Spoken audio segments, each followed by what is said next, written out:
everyone, and welcome to homeschool.com's Homeschooling and Loving It podcast. We are so thrilled to have you with us again. So excited to be back for another episode. I know it really has been a hot minute since I've chatted with you. It's been quite a while. There's been a lot that's happened, but I just have to say one thing in my defense, and that is life. Life has definitely given us a hefty serving over the last few months. We've had so many different things going on, lots of things that gave us sleepless nights, from my dad having a 6 bypass heart surgery to building a house, getting a daughter married. There have been many difficulties, lots of huge mountains to climb. And besides those big things, there's been some type of catastrophe too. Almost every week, it's really been kind of crazy. One week, my daughter wrecked my dad's truck, and the very next week, my other daughter ran into my Jeep with my mom's car. I mean, it's just unexplainable, crazy things like that. So it's been one of those years where you really don't realize half the year is already gone until you've gotten past those hard places and you take a breath and you look around. And I can just say my own life that I can see that God has held us, has kept us, has really enabled us to make it through those times. And over the past 6 months, I've often been reminded of that Laura Story song, Blessings. And of course, especially, the whole song's really good, but especially that part that says, what if trials of this life, the rain, the storms, the hardest nights are your mercies in disguise? And I have to say, it's so true. I see his mercy just woven through all of the situations and the trials that we faced over the last few months. So now that I can breathe, I'm taking some time. I'm looking forward to what's next, trying to deal with those things that I had to set aside for a time. And so, yeah, that's where I'm now. And one of those things that I had to set aside for a bit was homeschooling, and really just that interaction, especially with me and my daughters. So the girls did keep up with their classes, but not those detailed things that required us to work together. And so I'm really kind of feeling like a failure over some of that. Just trying to remind myself that not everything is perfect and not everything goes according to plan. Truthfully, it took a lot to say that, because, I'm supposed to be a homeschool mentor or helper. I'm supposed to be here to help you and encourage you. And, I did feel that need to be transparent today. It's really been a tough year for everyone at our house. And as you know, along with all that stuff, you feel like a failure sometimes because you just can't do everything. You can't get to everything. And I especially feel like I failed my daughters this year with homeschooling, but I have to say I'm very thankful for their good attitudes. We had a talk just the other day, and of course, one of our daughters was supposed to graduate this year according to her age. And she's really close. She's got just about everything put together, ready to go, but she is lacking some credit hours. And, in truth, we could have just pushed her this summer. We could have just made her graduate. We could have, rushed her into some of the plans that she's made for technical college and some of the things that she wants to do. But with everything else that we've had to deal with and all of the ups and downs that we've gone through, we really just didn't have a lot of fight left in us for all of that. And we knew when we had our conversation, we talked about it, we knew, we really wouldn't have enjoyed it. And in truth, why would we need to push her graduation? I mean, is it just because she's 18? Just because that's supposed to happen in June when you're 18?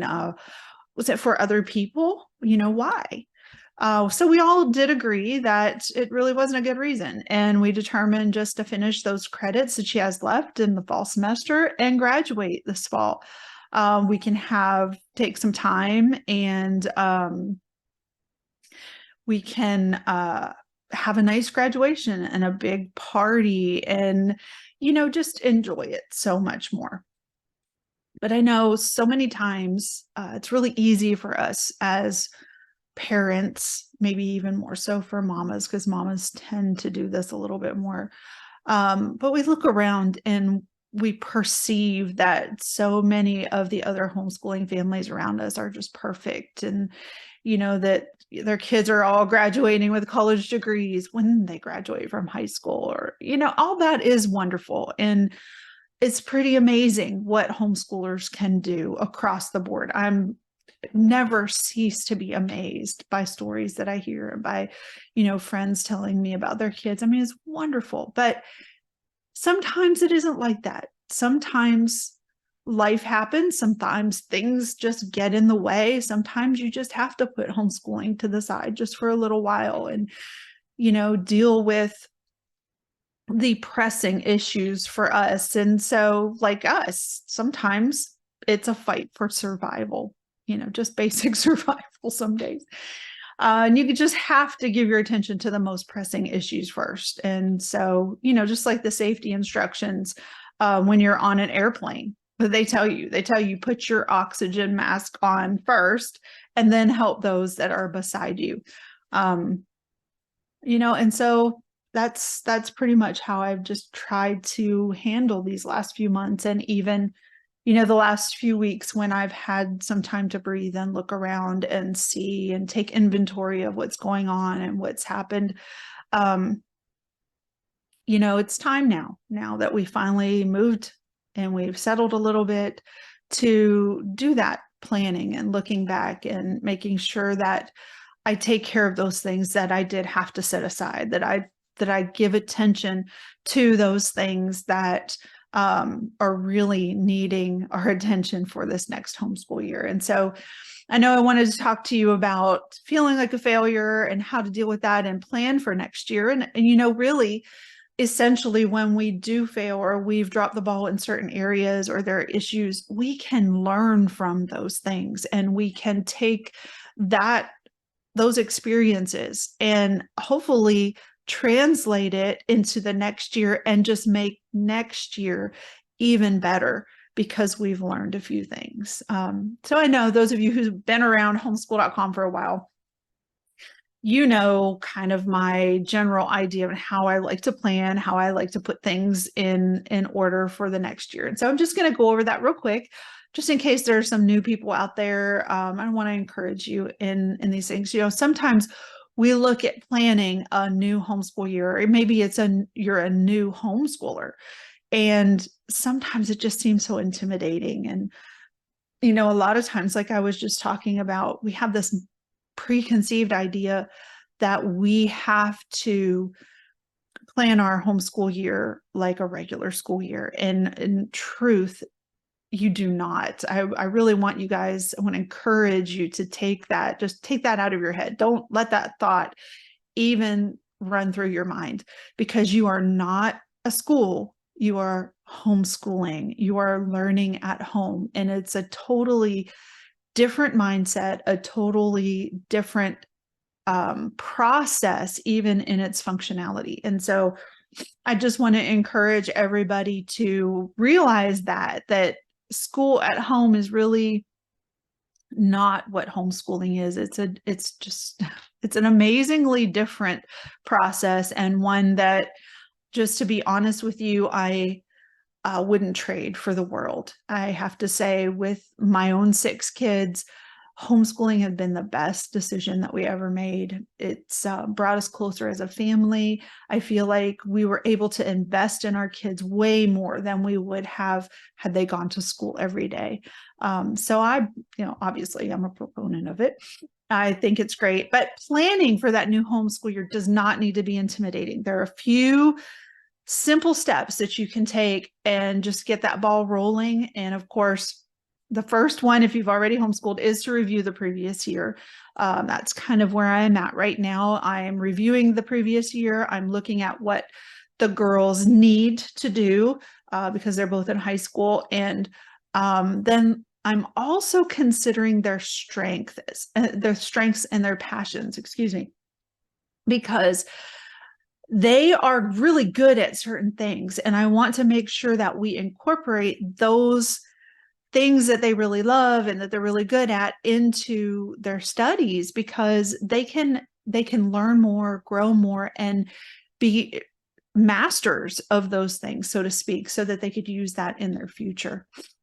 So review your previous year, make a plan to improve where possible for the next year, discover new or replace some of your existing curriculum that may not have worked. So this is a good time to take inventory of what you used. And if you like something, great, use it again. If you didn't like something, nix it, and then research out some new curriculum. And of course, just want to say that homeschool.com is a great place to go for even that, where you can look up product reviews, curriculum reviews. You can find different curriculum in our curriculum finder tool, and it will help you discover more about that curriculum.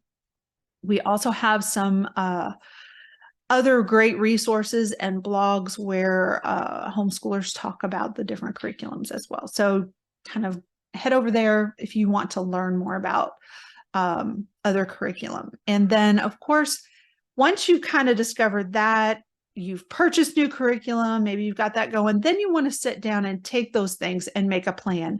Plan out your start and end dates and your holidays, and then how many days you want to actually homeschool. Plan out maybe field trips. See, I have to do this because I will just forget field trips or not plan them. If I put them in my plan at the beginning of the year, then I tend to do them. I try to do at least one field trip every couple months. That helps keep things interesting and motivating and all that fun stuff. But then you can also grab our free planner over at homeschool.com. It's a great way. You can print just 1 or 2 pages, what you need. You don't have to print the whole thing, which is the best part about it. And we have a couple different ways we've set it. We set up a weekly plan. There's that as well. We also have a nice little daily plan.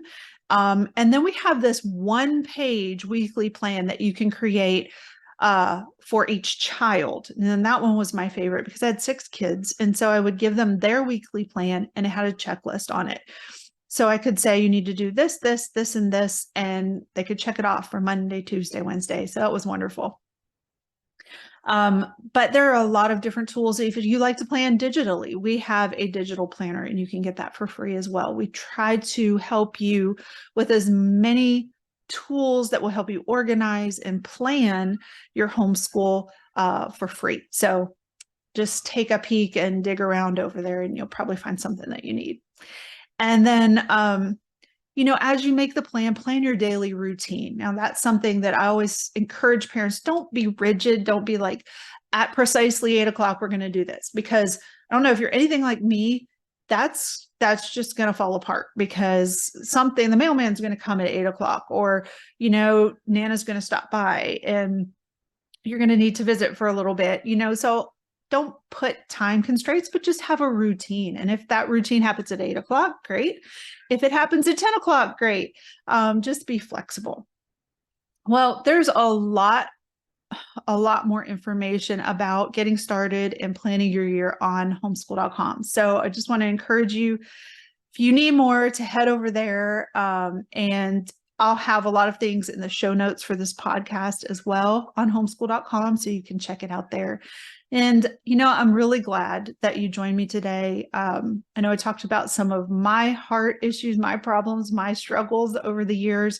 I know that everybody has their own struggles. Everybody has something that they're going through. And so I wish you the best, and encourage you as you try to plan your new homeschool year. And of course, as always, if you need anything or have a question, you can reach out to me at homeschool.com. And so until next time, here's to homeschooling and loving it.